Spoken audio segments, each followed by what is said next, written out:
It's been really hard finding the words to begin this video. It can be hard to talk about the things you love, be it loved ones, memories from all across life, experiences, even materialistic possessions like your favorite childhood toy, your favorite film, or in this case, your favorite games. Especially if these possessions were experiences in your childhood. But even now, it can be hard to talk about your favorite games, be it from your childhood or something more recent. And the reason it's hard is because we can all agree we don't do them justice no matter what the subject is.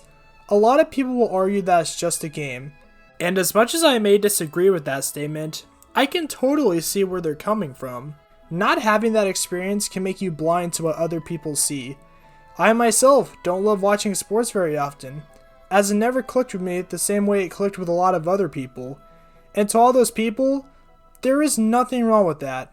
It is more than okay to like what you like and be passionate as long as it's not hurting you or others, because those hobbies and passions are part of what makes you who you are. Me personally though, I have made so many childhood memories, had unforgettable experiences. Oh my god! Dan! I'm right here! Turn around! And forged so many friendships that I wouldn't trade the world for. Oh my remote, no Dan, Shindu! I'm behind you! I'm supposed to be passing you! I threw 3 red shells at him! Dan, you dumb piece of Yes! God! Yes! And a lot of them really do stem from some of my favorite games. To everyone watching this who tries to hide their passions about gaming, don't be afraid to hide it. While yes, this may just be a video essay about Super Mario 64 today, this is more of an introduction piece to this next series of videos about all the 3D Mario games and their strengths, weaknesses, and most importantly, how I value these games with my experiences and feelings in mind, and furthermore, what Mario means to me as a whole, as I firmly believe if I had never played Mario, among other series, I don't think I would be the same person I am talking to you today. All these games I'm going to discuss are some of my favorite games of all time, and house experiences that will stick with me for the rest of my life. And look guys, I just want to get this out of the way now, but this needs to be said. I'm going to be fair to these games and point out their flaws, but there will undoubtedly be some bias because, look at me. I love these games, and I want my stances on them to be true to myself and not what you'd expect everyone else to say. I don't want anything I say to feel forced, and if I like something that other people don't, then I'm going to speak my mind. So basically, I'll point out the flaws if they're things that bother me, and or are legitimate issues with the games. I hope that all made sense, and I'm sorry if it sounded a little muddled. Our topic today is going to be on Mario's first 3D adventure, Super Mario 64, which will also lay the foundation not only for future entries, but will also be laying the groundwork for this series of videos. So I hope you all enjoyed this mess of a video as I, Dan of Dan's Game Zone, present to you all my retrospective of Super Mario 64. To start, I have to get something off my chest. I've been holding on for a while now, so here goes guys. I love Mario. It is easily my favorite game franchise tied with The Legend of Zelda. Be it the genius game design, the incredible music, the sheer fun you'll have, but most of all, it's in the experiences. From some of my earliest memories to today while I'm talking to you, Mario has always been a part of my life in some way, shape, or form, with some of my first memories coming from these games. Be it my mom buying me my first DS with New Super Mario Bros., being the first game I could truly call my own, watching my dad play Super Mario 64, Mario Sunshine, and Mario Galaxy when I was very little, being some of my very first gaming experiences, even if I wasn't the one actively playing them, and then my dad proceeding to play Majora's Mask, scarring me for life, getting New Super Mario Bros. Wii as a Christmas gift in 2009, that paired with Kirby's Epic Yarn made for an epic Christmas. Super Mario Galaxy 2 being the first time I ever got a game at midnight, Super Mario 3D Land being the reason I wanted a 3DS, Mario Kart 8 Deluxe being the only game I can say I've been actively playing for almost 10 years. Do I even need to say anything else about that? And that doesn't even go into all the spin-offs. Mario Tennis, Mario Golf, Baseball Strikers. Oh man, Mario Strikers? What a fantastic game to this very day. It is so much fun. Even Mario vs. Donkey Kong is something I have good times with. I know a lot of people aren't big on these games, but I remember Mario vs. Donkey Kong Mini Land Mayhem being near the top of my Christmas list one year, and I would be a fool to not bring up Mario Party. I have always loved these games through my own means or YouTube videos about them. I don't know why, but I distinctly remember seeing Mario Party 5 at a Blockbuster in 2006, asking my dad, "What is a Mario Party?" I don't remember what he said, but it always stood out to me for some reason. In the past few years, me and my friends have gathered around plenty of times on weekends playing a lot of Mario Party through the first 3 on N64, the back-to-back yearly releases of 4, 5, 6, and 7 on the GameCube, and then pretending the series took a break until Superstars. Be it Party, the sports games, the RPGs, oh my god, the RPGs! The first 3 Paper Mario games, especially the latter 2, are all-time classics in my book, with Paper Mario The Thousand Year Door being just one of the best games ever, no question. It's not even nostalgia talking, it's truly an incredible game, and you can bet I absolutely lost my mind at that last Nintendo Direct. The Mario and Luigi games are also really fun, even if they vary in quality a little bit. And I would be committing a crime if I didn't mention Super Smash Bros. I never imagined just seeing Mario on the cover would go on to introduce me to so many series and games, and then the games themselves are just incredible.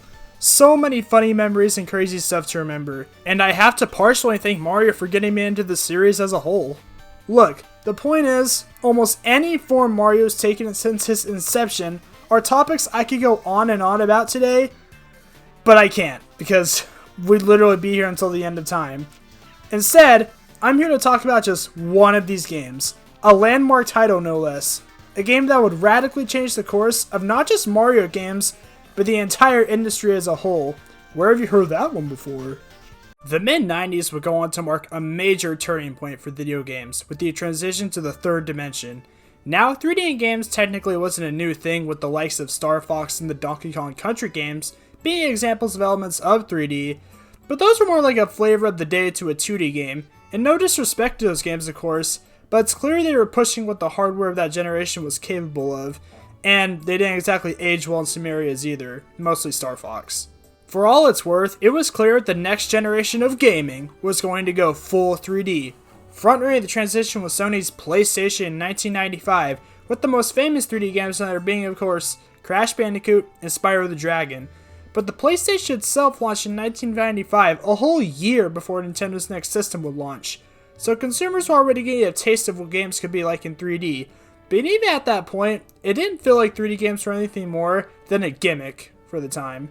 But then on that fateful day of September 26, 1996 in North America, gaming itself changed forever. For all 2 of you that aren't caught up on your gaming history, meet the Nintendo 64, Nintendo's first 3D system. I love this system for multiple reasons, quirks and all. The first system to have 4 controller ports perfect for game night, and equally important, the first system ever to have a controller with a full analog stick. With this, you have 360 directions to move. The possibilities are endless. And that very same day, right alongside the system, came Super Mario 64, to show and prove to the world what analog control could do for a game. Yeah, that's right, a launch title, just like Super Mario Bros. For the NES and Super Mario World for the SNES. Super Mario 64 came out the gate just to show what the N64 and 3D gaming were truly capable of, with the entire game being designed with the N64 analog stick in mind. But did Nintendo really make the transition properly? I mean, as far as I know, this was the first 3D game with analog movement. Well, judging by its legacy, I think we all know what the answer is. But just to be safe, it's time to plug it in, grab our controller, and find out. Okay, now let's turn on the Switch and play the game on Switch Online. Yeah, so I chose this version because 1, the blurry HUD elements help keep some of that nostalgia intact for me, and 2, the 3D All-Stars version has a few changes like voice clips that, they sound a little weird to me. Rumble added, and a few glitches removed. Either version is just fine, it's still Mario 64. I just like the NSO one for the more authentic feel. I know that kind of makes me a weirdo, but still. Also for this, since I can't use my wired N64 controller, I'll be using the N64 Switch controller Nintendo has on their online store that thankfully feels just as good if not better than the original, mostly due to the stick not feeling like garbage. And don't worry, this game is perfectly playable on the Joy-Con, Pro Controller, and even the GameCube controller, which I can confirm for the fact, as my first experiences in Mario 64 go back to the Wii with that fancy brand new Virtual Console. You see this save file here? This is how I first saw my dad play the game. I don't dare touch it, as it may sound stupid, but this to me is history, even though I didn't collect all 120. What is wrong with you? Also, a little side note here, to record the Wii for this video, I bought this little Wii to HDMI adapter. If you ever plan on recording Wii games off original Wii, don't buy this. It was only $10, and I just needed to record like 30 seconds of stuff, but the quality is...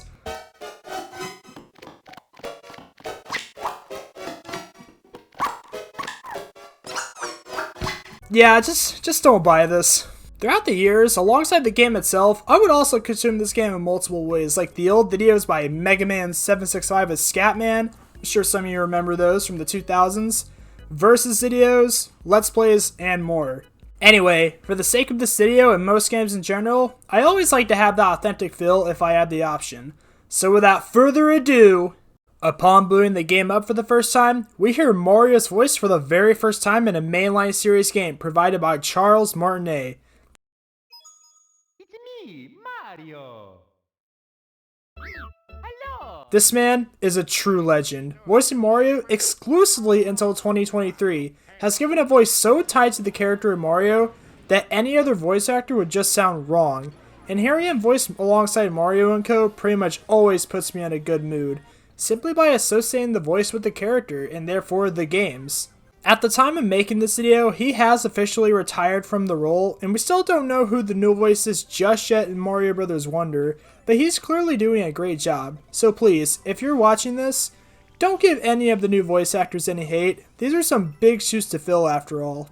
Anyway, back to the game we're actually playing. We hit start, and the first thing we see is Mario's head, just showing the sheer raw power of the Nintendo 64. And this doesn't even have anything to do with the actual game itself. You can even grab Mario's face to mess around with. It's completely superfluous, but just a fun thing the developers added. But from here, our story begins with Peach inviting Mario to the castle promising cake. And from here we find Lakitu, your cameraman for this game, giving a sweeping view of the castle, until we see a green pipe come out of the ground, and out pops the man himself. This is the first time we see him in 3D. I gotta say, this first 3D model of Mario is iconic to me, plain and simple. Throughout the N64's life, I'd say the models did get more accurate to the character art in games like Mario Party and the sports games, but something about this version of Mario always resonated with me in that he looks pudgy, but also has the build to do all the moves you can perform. I don't know, I can't explain it, I just really like it. Sorry I keep jumping around so much, but anyway, yeah, this whole intro right here is permanently etched into my brain, and in my opinion, couldn't have been done any better.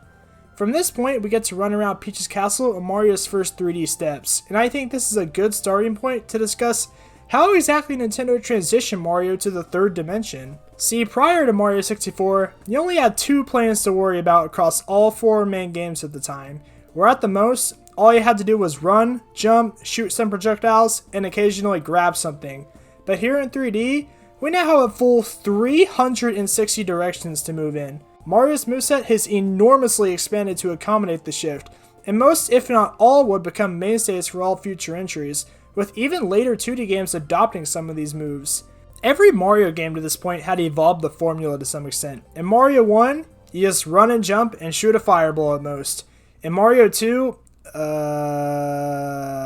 in Mario 3, they added the ability to grab and throw stuff, and in Mario World, you could even spin, jump, and ride Yoshi. But jump to Mario 64 with 3D, there just is no run button at all.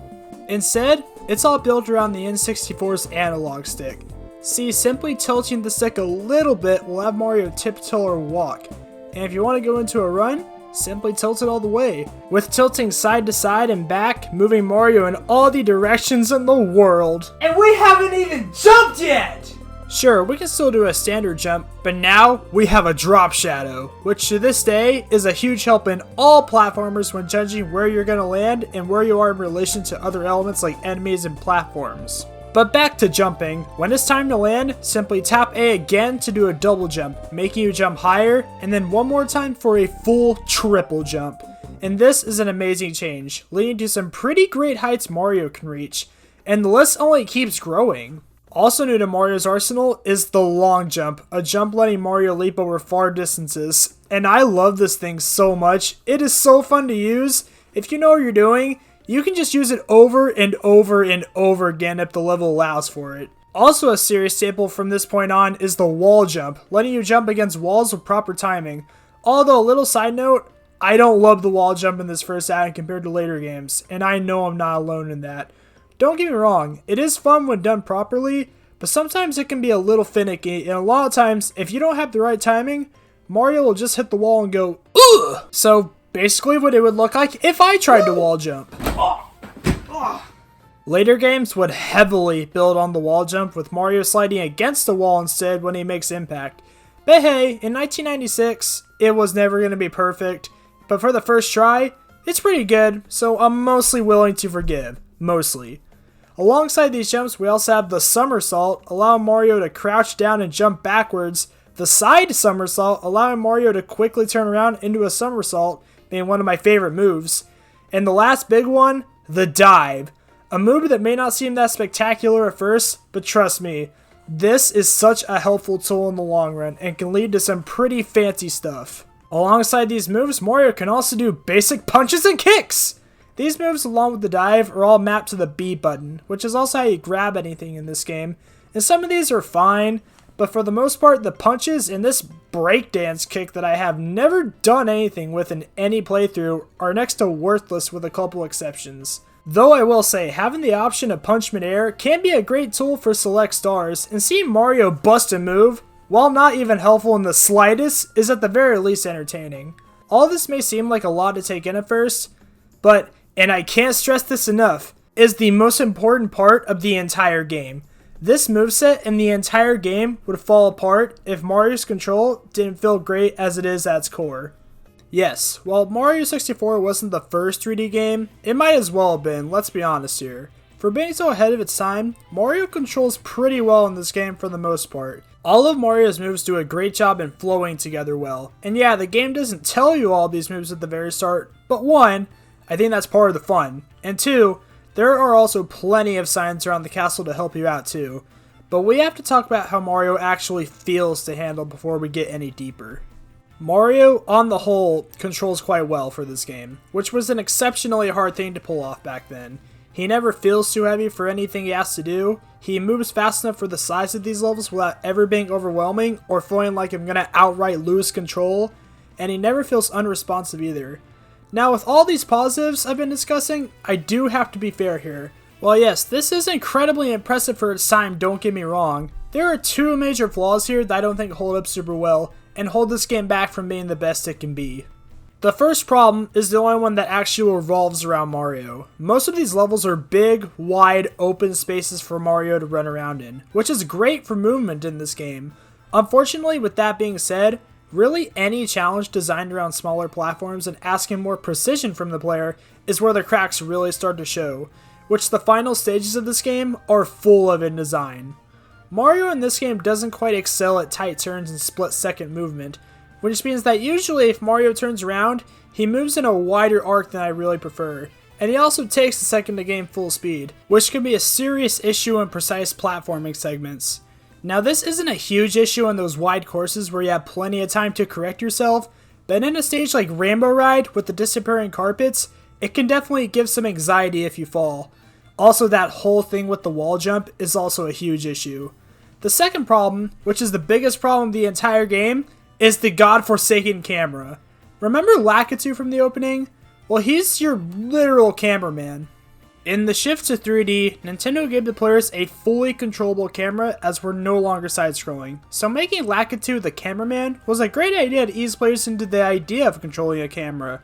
Remember, this is 1996, and controllable cameras were unheard of, so I imagine the concept, if explained poorly, could be very confusing to new players, so I actually like the idea. I'm on board so far. In execution, however, the camera is at best pretty good, and at worst can be borderline broken at points and be at an obnoxious angle like here in Hazy Maze Cave, pretty much half a tick-tock clock, and the Igloo and Snowman's Land is the best examples I can think of. It can sometimes get stuck, not turn when you need it, and can actively detract from the experience of an otherwise good level. Don't get me wrong, over the years, I've learned to work with it and accept its flaws, and back then, this was pretty impressive, but even in 1996, this was majorly flawed.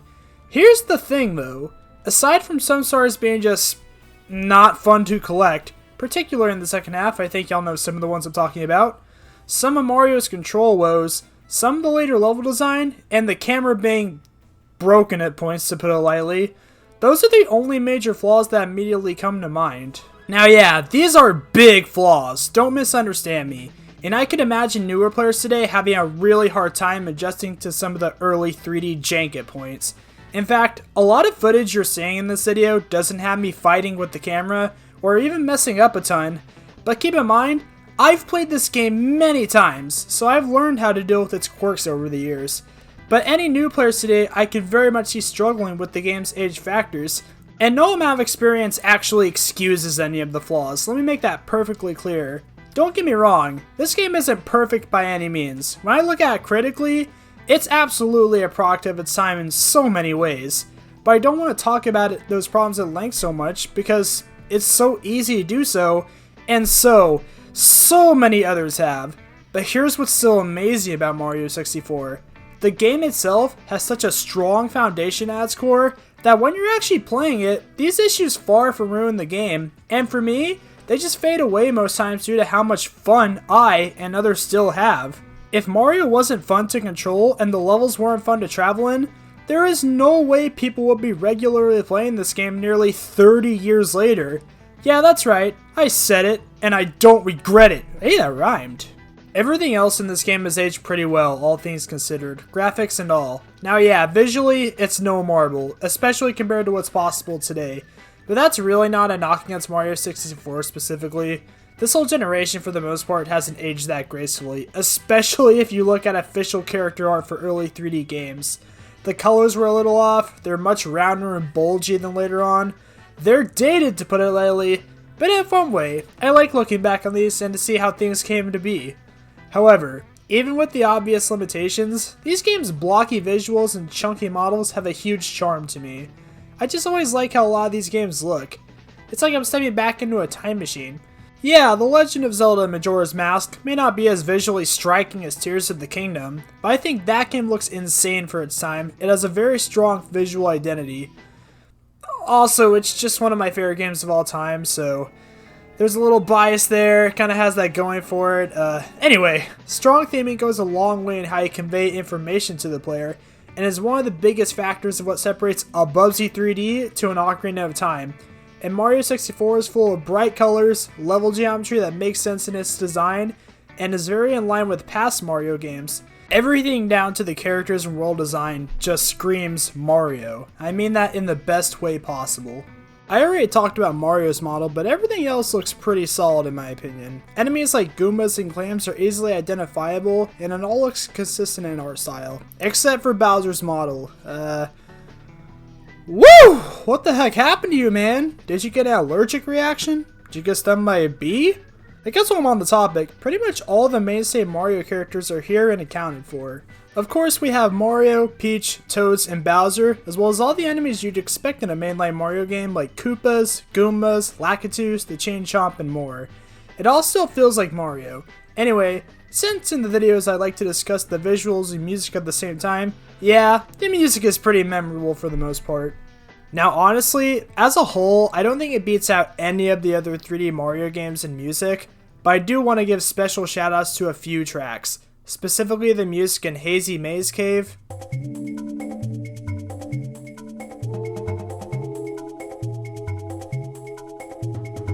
Koopa Road, which plays in all of the Bowser levels,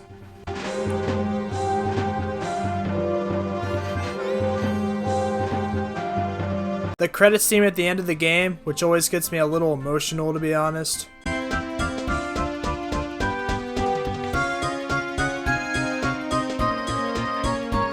And the very best for last, I can't ever get enough of Dire Dire Docks. In my opinion, this is the very best water theme in the entire franchise.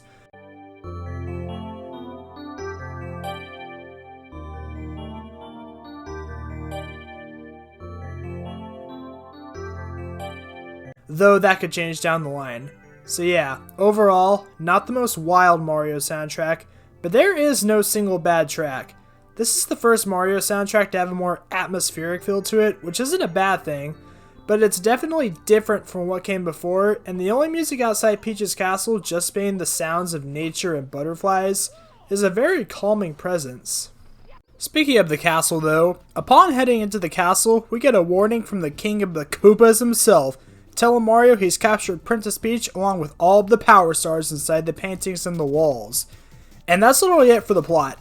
There aren't even any cutscenes aside from the opening shot and the ending. Yeah, not much to be honest, but Mario games are never known for their deep stories, RPGs aside, and it is certainly enough to get us motivated to progress, so I have no issues here, especially when like the rest of the game, it follows suit in knowing that simplicity is absolutely necessary for this. Oh, and a little side note here to be 100% honest, his laugh actually kind of scared me when I was little.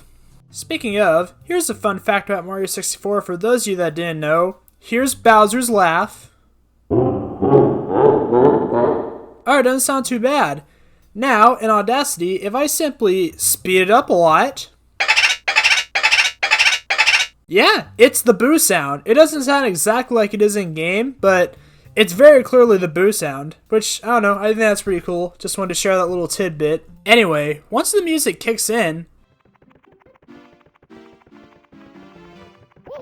yeah, this has nostalgia all over it. The castle is this game's hub world, and where we access all the levels. I've always loved this place, how the colors and walls dynamically change as you make your way higher, the general homey feel it has. It's just always been a great hub world, and as far as I know, was the first to nail a hub world period. Peach's Castle Inside and Out does a great job in that it makes sense housing the paintings leading to the levels, which is important in world building. Listen, let me tell you, not everything in Mario has to be explained. A man suddenly going 3 feet taller from a mushroom does not need a deep explanation, but does make sense in functionality. And while I don't necessarily need world building as a top priority in my Mario game, giving a reason for the hub to be Peach's Castle to have said paintings adds a lot to pull me into its world. Without them, you'd have lots of players asking why we can't just have a level select, which to be fair, a level select in stage-to-stage design is never a bad thing. It also helps that Peach's Castle is the perfect size, as having a hub world too big to navigate for it, with no big set pieces to remember, can be a huge problem. But here, it's just big enough to house all the levels and its own secrets, without ever feeling overwhelming. And it's also a great breather in between stars. But enough about Peach's Castle after all, and a hub can only get us so far when we need power stars to open the castle doors, which leads us into the only door we can access with a painting of a Bob-omb on the wall. We jump in and are transported to Bob-omb Battlefield, and again I say, wow, what a first impression! Bob-omb Battlefield is a truly fantastic first level, especially in the context of this being many players' first experience in a 3D space, now with objectives. This whole area is simply genius level design, showing players the basic layout of how most levels are constructed and the general gameplay loop of the adventure. In fact, pretty much all of these levels in the first area of the castle are fantastic beginning levels, with all of them teaching you about pretty much every gameplay mechanic you need to know, setting the foundation for the rest of the game. Back to Bob-omb Battlefield, your first mission says Big Bob-omb on the summit, giving you a general nudge in the direction you should be going. The path to the summit gives the player plenty of space to get accustomed to Mario's controls on the way, without also being too linear. And speaking of linear, despite the mission's name pushing you to head to the summit, there's absolutely nothing stopping you from going off the path to go get a different star. What if instead you unleash the Chain Chomp to break that gate? Or you go after these mysterious red coins hidden around the level? Or you go and talk to the pink Bob-omb to open the cannon to check out that floating island? With a few exceptions like these semi-invisible blocks, there is absolutely nothing stopping you from getting a different star besides your own skill and ingenuity. And this is the basic gameplay loop of Mario 64. You hop into a painting, the game tells you the name of a mission only, and go! There's no time limit, no one straight path to the end, with the movement we discussed give you all the tools you need to succeed from the very beginning. Which, yeah, for first-time players may seem confusing with no real preview where these stars are exactly, but usually finding them yourself is more than half the fun. I say usually because on occasion there are some funky stars, like finding 5 secrets in a couple levels, and a couple stars just not being very descriptive, like somewhere over the rainbow at the end of the game. But even a star like that, I kind of enjoy in its vagueness. While on the topic, and like I mentioned before, there are some downright groaner stars in here. Not every star is enjoyed to collect, particularly in courses that are more linear by design. Each main star offers 6 main stars largely in any order, offering different scenarios in each course, like finding a dinosaur in a cave or fighting ancient hands in a pyramid, though with some overlap like red coins, which will become a series staple. Compared to later games, I consider the missions for the stars more passive and less direct, to put it. Not to say either way is good or bad, but compared to even the very next game, Mario 64 is very free-form in its structure. Also found in every course is a bonus star if you collect 100 coins. And I guess I'll just address this now. 100 coin stars to me are usually not bad. I say I enjoy around half of them, maybe 2/3, but some courses suffer from low coin counts and level design, making these stars very stressful for minutes on end. But on the whole, I like how they serve to break up the pace sometimes and really make you explore the level. This is where a lot of Mario 64's replayability comes from, with the game giving you all the tools you need to beat the game your own way, and that goes all the way to the end of the adventure. Don't want to play through TikTok clock? Well, if you have any 70 stars out of the 120, you're good to go. Doesn't matter where you got them. The stars are your sole collectible in this game, with the 120 I just mentioned to find in total across 15 courses and 16 secret stars around the castle. Having no extra collectibles to go after helps to streamline everything for the sake of simplicity, which is key for both the time it came out and also getting you into the gameplay as fast as possible. However, the stars being your goal as opposed to the flagpole does make this a fundamentally different Mario game to the ones before, with your main focus now being about exploring the stages as opposed to reaching the end. The shift did clearly alienate some players, even though exploration wasn't even how Mario 64 was originally going to be conceived at first. Yeah, Mario 64 was actually, early on, going to be stage to stage, much like Super Mario 3D Land and World with their approaches to level design. But those darn N64 cartridges did not have the space they needed to make that happen, nor did they have the time. So they switched to this approach, which I think definitely worked in their favor. Over time, the shift to exploring would be felt with the player divide, and we'll talk about how Nintendo responded to this in the later games at another point when it feels more appropriate. But I felt it was important to point out how this game is structured. The stars are just a means to an end to get us from point A to point B, but at the end of the day, it is all about the journey getting there and less so the destination. Now, not every star will always be accessible in every mission, as even the very next mission, Foot Race with Koopa the Quick, does require you to pick that specific mission, but these missions tend to be few and far between for the most part, which makes me think that getting stars out of order may have been at least slightly unintentional earlier in development. But hey, it sure as heck works. I wouldn't have it any other way in the slightest. So overall, yeah, Bob-omb Battlefield, awesome first level. But to many players at first glance, the level layout may not seem very Mario on the surface. But dig just a little deeper, and you'll soon realize that this still feels exactly like Mario. I mean, think back to the original Super Mario Bros. And the games coming out today. What is Mario all about at its very core? Running and jumping. It doesn't matter if it's a goalpost, a star, a moon, or something else. No matter what you're doing, it's still revolving around platforming, and by extension, still feels like a Mario game. Which is, and always will be essential to what makes these games tick, even if most levels in this game are pretty grounded for Mario standards in their basic themes, which aren't really connected with any real unified theme other than just being imaginative worlds. But in the world of Mario, that is never a problem to me. But when a Mario game does tie level themes together, it is something I love to see. Man, I can't wait to talk about the next game! Ugh!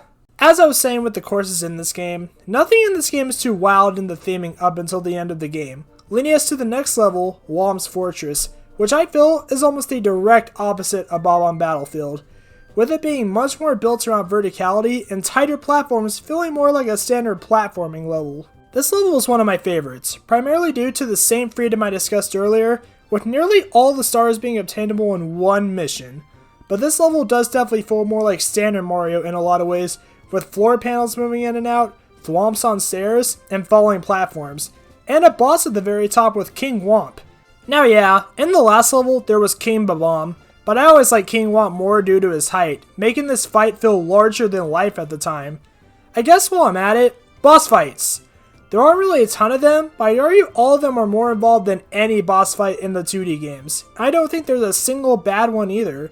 But otherwise, same story here, don't have a ton else to say about it, except it's just a really fun level. Also, I wasn't really sure where to include this clip, but I just wanted to show off my cool skills in this game, just to make myself feel a little better. Next up, we have Jolly Roger's Bay, the first water level of this game, and what a good one if you ask me. The calm atmosphere, a sunken pirate ship instilling a sense of adventure, and as I said before, the music.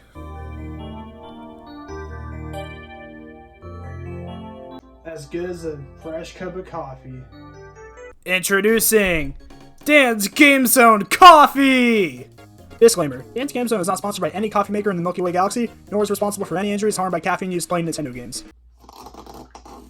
Moving on, this is also where we first control Mario underwater, and to me, I have never had a problem with these swimming controls, just don't drown, which can be seen on your health bar, which is also a new mechanic in Mario 64. Gone is the system of getting a mushroom followed by an item. Instead, we have a health bar allowing you to take 8 hits, which I think was a good fit for the different format of the game, besides fall damage, which I haven't and will never like. But back to swimming, I can turn well, he moves at a good pace, and just like the controls so far, it just feels good to swim around. I never got why swimming got a bad rap in 3D games in this time, when judging by this and the Zora Mask and Majora's Mask, Nintendo nailed swimming in 3D. But I will say that Il in this level, besides being terrifying, can absolutely suck it as far as I'm concerned. I don't know what it is about his AI, but in the first mission with him, I can almost never get him to come out intentionally. Like, look at this clip. I got hit by him, he's still chilling there, I go to get coins for air, and then he's gone. What a doof. Il aside, awesome level. Okay, next level, Cool Cool Mountain, the first snow level, and I'll be the first one brave enough to say it. It's okay to me. I don't know, sometimes I love this level, and sometimes I feel like I can never make progress. But to its credit, it does have some really fun stars to grab, like wall kicks will work. Yeah, that feels good. And then I also really like the ice slide in the house, probably my favorite of the 3 slides in the game, except for the penguin race. This guy is really pushing his luck here. Oh, also, I hate this bridge with the jumping snowmen. Growing up, these guys gave me so much trouble with even the simplest of tasks. I know how to deal with them now, but some scars never heal, I'm afraid. Moving on, before we head to Bowser, the first floor of the castle also holds a few secret stars, like an aquarium you can find right outside the Jolly Roger Bay painting containing a red coin mission, and a secret slide in the room at the top right of the floor, housing 2 stars with 1 by beating it, and 1 by beating it in under 20 seconds. Hope you're prepared. Most secret stars are like this and pretty cool when you find them.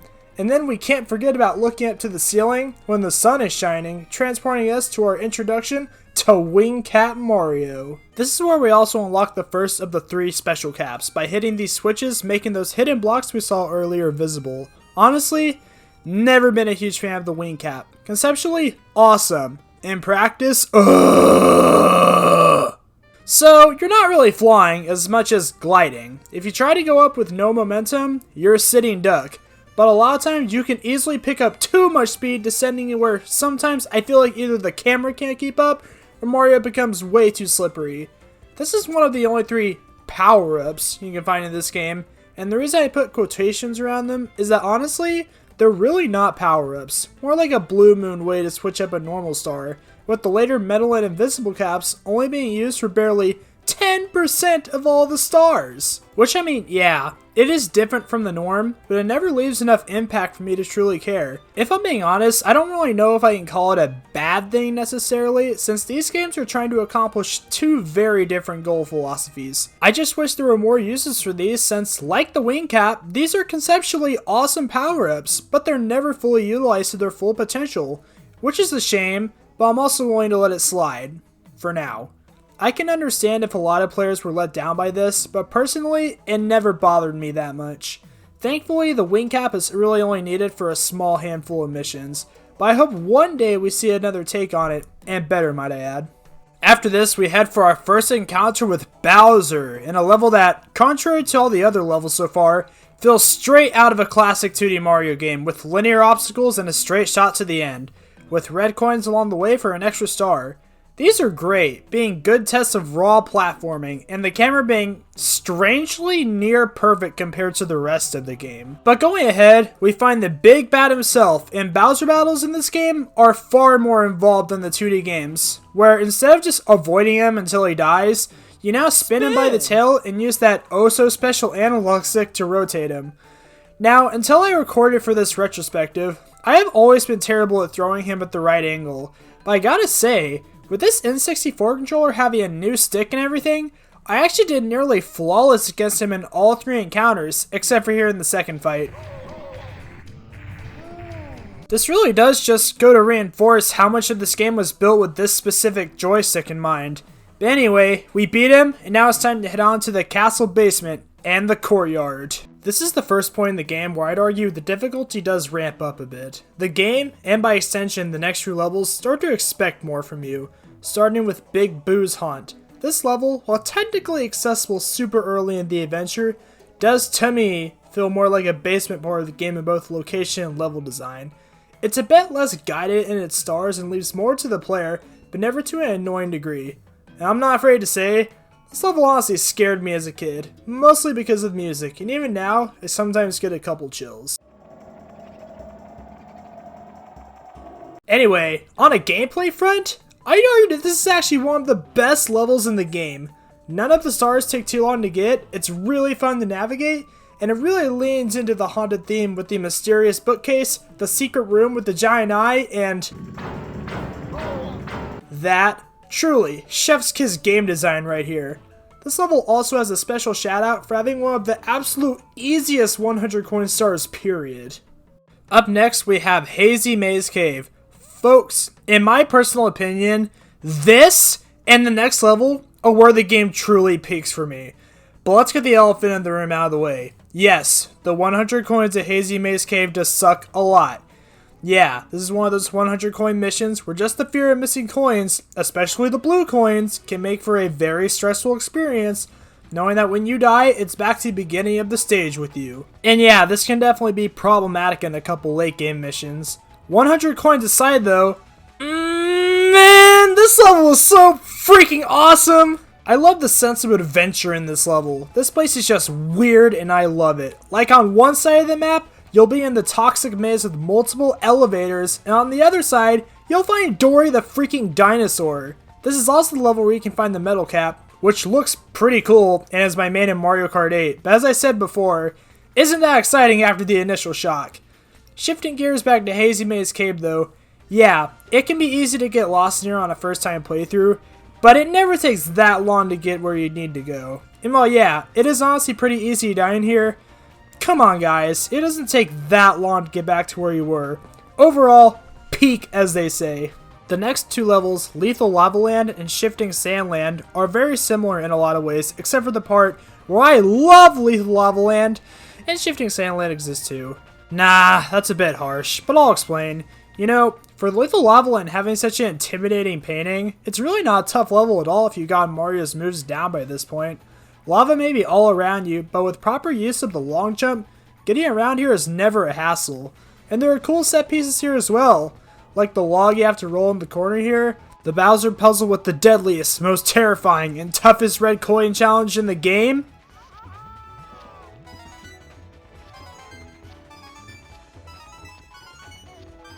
and the volcano in the center of the level being fully accessible, nearly doubling the size of the level. Yeah, it's only needed for 2 stars, but things like this make the basement levels feel much more dense than the beginning of the game. I don't have a ton more to say on it other than it's a really freaking good level and probably my favorite in the entire game. And a lot of that great design carries over to Shifting Sandland as well. Now listen, this, to be honest, is far from a bad level. In fact, the first cool part of this level is how you get in it. Around the corner from the Lethal Lava Lamp painting, you'll find just a wall. But if you simply touch it with the lightest force, it wobbles the light of a painting. This blew my mind as a kid, and a few more levels after this also play around with how paintings and how you enter. These are really cool details, and just adds more to the idea that the castle really is a fully developed place and not just a mere level select. But back to my Shifting Sandland intervention, I have 2 issues with it that are mostly personal. One, it's just that I remember dying in this level all the time when I was a kid, mostly due to the instant death quicksand surrounding the pyramid and here by the tox boxes. And 2, the desert has never been one of my favorite things in really any game, with a couple exceptions. Which, to be fair, that's not Mario 64's fault. But on the flip side, the pyramid you access for a couple missions is easily my favorite part of the level, and saves it for me, period, except for this 1 star, where I just kept falling! Also, one more issue is that the music here is so boring that I'd rather do taxes.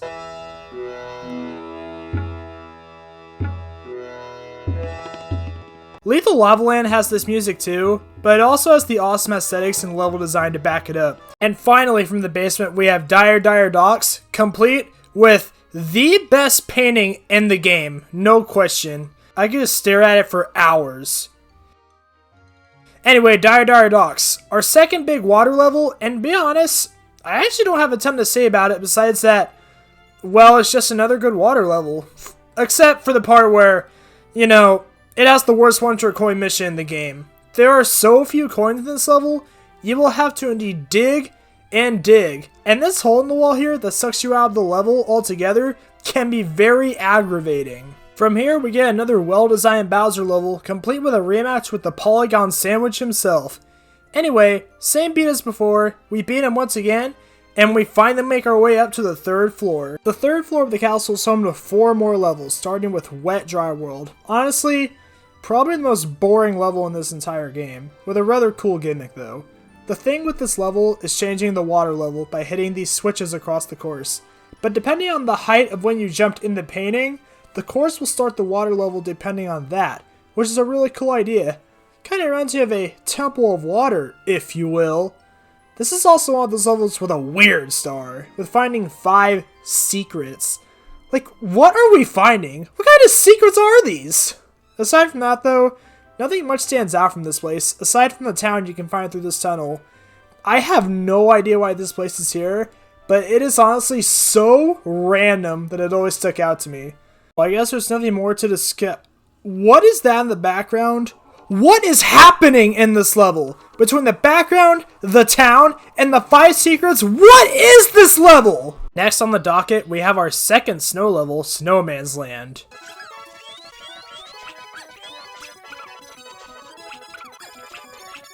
Yeah, you guys will need the nightlight on after this. I really enjoy this level, not because of anything crazy interesting about it aside from the igloo, complete with that camera I just love so much! But it's just a really fun level to travel in for me, offering a lot of player freedom with how open it is. And thanks to the trick I picked up years ago, I don't have to deal with this freaking jerk.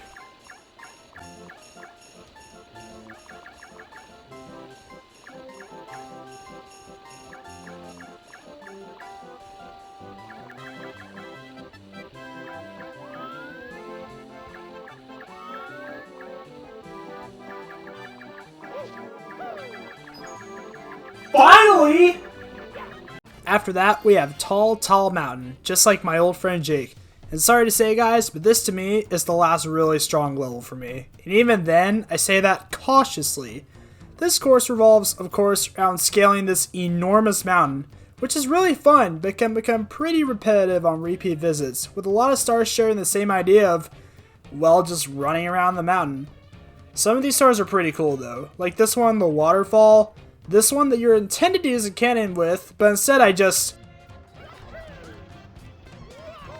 do that. And last but not least, it has another awesome slide level in it. On that note though, I don't know if it's just me, but sometimes I'm great at this level, and that sometimes I suck worse than any 5-year-old could. Also, as a side note, does anyone find it odd that the last 2 levels were mountains and both had the same adjective in their name twice? Overall, still fun, but a small step down from Snowman's Land for me. But that couldn't possibly prepare you for what's to me the worst level in the entire game, Tiny Huge Island. Conceptually, a great idea for a level both in function and being a cool callback to Mario 3. And the whole idea of having 2 paintings of opposite sizes taking you to what is ultimately the same place is genius. It bears repeating. The concept of this level, being that you take these spikes to go to the same island but small or huge, is pretty novel and can lead to some pretty cool ideas. In execution, however, this level stinks! I'm sorry, But especially when I was younger, I would die all the time to these tiny Goombas when the island is small, as well as fall off all the time due to just how small the platforms are, making it just so ridiculously easy to die, which can make any player incredibly anxious. doing the 100 coins. And then when you switch to the big island, it feels way too spacious to navigate to get anywhere without something annoying to deal with, like semi-inconsistent wind. Also, just everything about this particular room with the red coins is just horrible. Definitely the low point for me. But I will say, it is pretty cool getting to see Koopa the Quick again. I like that little world building there. But after that, we head to the final floor of the castle with just a couple more levels, starting with Tick-Tock Clock. Oh man, Tick-Tock Clock, with a level premise like this is going to be awesome!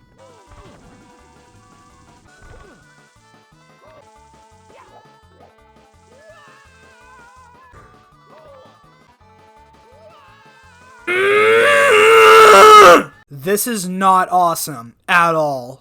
Like Tiny Huge Island before, conceptually, great! I still think traversing in a giant clock is a great idea for a level. And the mechanic of the platforms themselves changing speed, depending on the time you go in the clock, is a really cool idea. But actually traversing the level is a whole different story, to put it lightly. And unfortunately, this and the last main level cast Mario 64's age in the worst light possible. Mostly in the camera and controls, with a lot of platforms being way too small at times for Mario's imprecise movements and points, and the camera just being not great, to put it lightly. And on top of that, getting to the top of this place is quite the journey, and falling all the way back down, death or no death, is just a crushing feeling. Doubly so if you're after the 100 coins. Wait! No!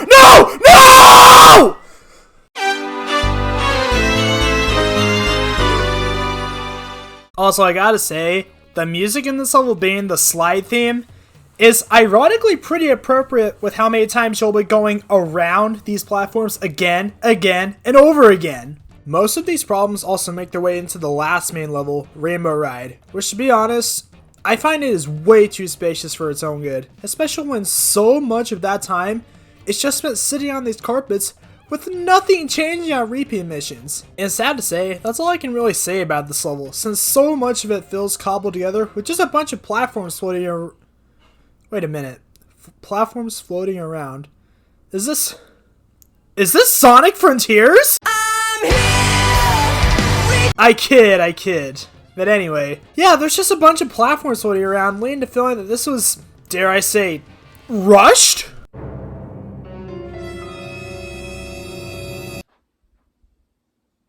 What? Wait, stop! You're gonna... I wish this level and Tick-Tock Clock could have been exceptions to getting booed out of a level after 1 star, with how long it takes to ascend these levels. But credit where credit is due, it did give birth to an amazing stage of Smash Bros. Melee.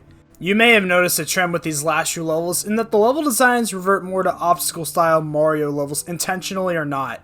Which isn't a bad thing by itself, but you can tell it doesn't really work with the core design of Mario 64, of being booed out of a level after each star, and Mario's control, which unfortunately does mean the level design, and game as a whole, kinda seems to run out of steam towards the end of the adventure, which kinda sucks.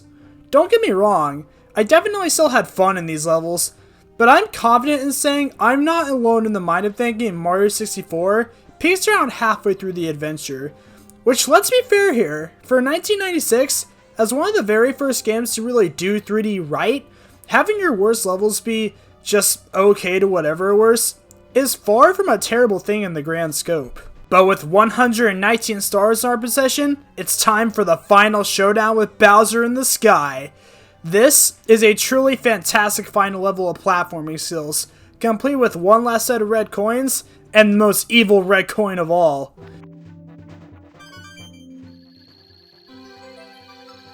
Leading us to our final 120th star. We head into the pipe and find Bowser with an awesome organ backing him up.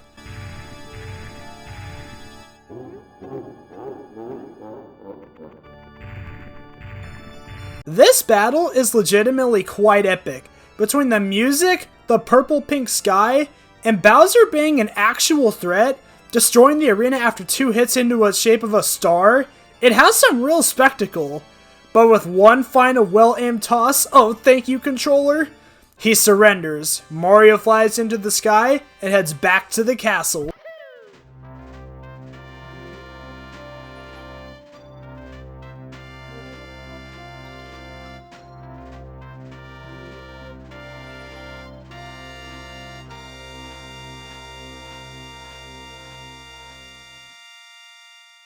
Thanks to the power of the stars, the princess is finally saved, gives Mario a kiss on the nose, and Mario looks at the camera, ending Super Mario 64 with a lovely credits theme that, as mentioned previously, I never get tired of. I love this credits montage too, showing all the places we've been, the music making me feel like a kid again, complete with a cake that I swear looks like it was made in that one Mario Party 2 minigame. A great way to cap off the adventure.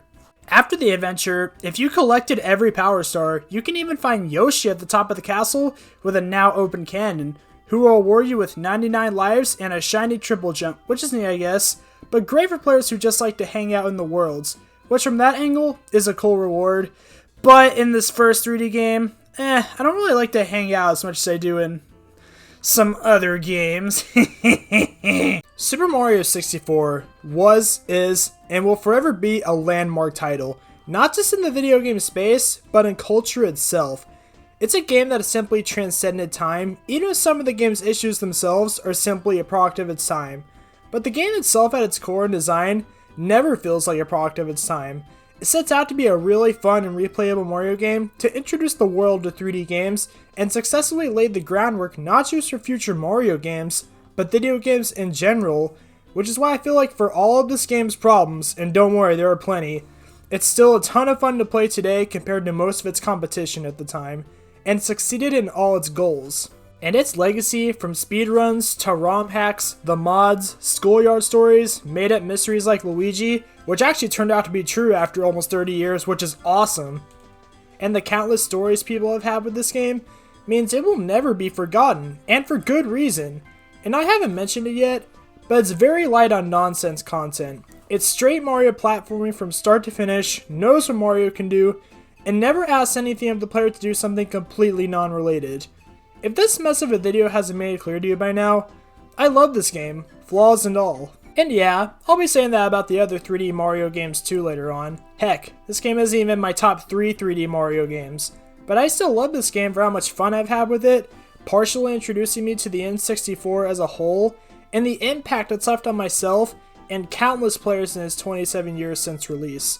I hope I did the game justice today, and if you have Super Mario 64 stories, feel free to share it because it will always be fun to discuss. But that was it for Mainline Mario on the N64. It didn't want to be until 6 years later when we finally see Mainline Mario return to consumers. It's easily the most divisive 3D Mario game ever, but I have a feeling that I will surprise some of you when that day comes. But anyway, I really hope you guys enjoyed this deep dive on Super Mario 64, and I'll see you all next time.